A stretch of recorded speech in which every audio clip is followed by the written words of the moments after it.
Ikaw na, Bel, nasa bansang UAE. Tara, samahan mo ko ngayong araw na to.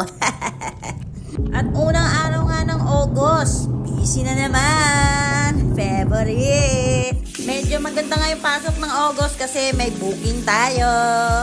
At walang humpay na naman na pagkuskus ng kalyo ang ating gagawin ngayong araw na to.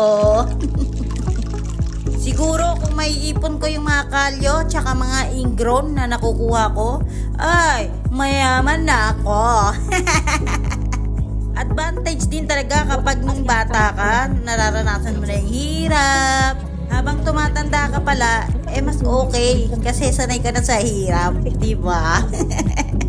Kasi nung bata ako naghugas kami ng kaldero, pagtapos na magbantay, tapos kapag katapos mo na mag-school, magbabantay ka naman ng tindahan dun sa MOA.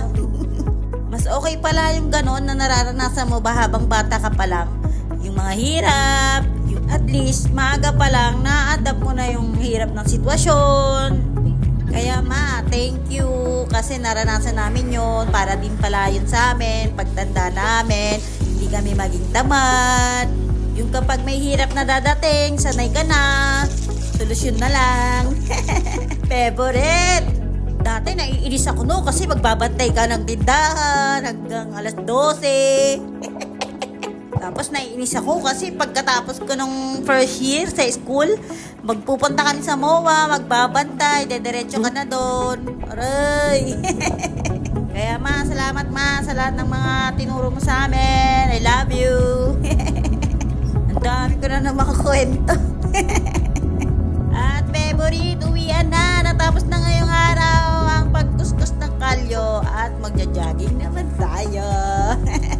Masarap nga sa pakiramdam to pag nagja-jogging ka, nagja-jogging walk kasi parang gumagaan yung pakiramdam mo. Tapos kumikinis pa yung mukha mo. At yun lang. Thank you. God bless. Ingat kayo.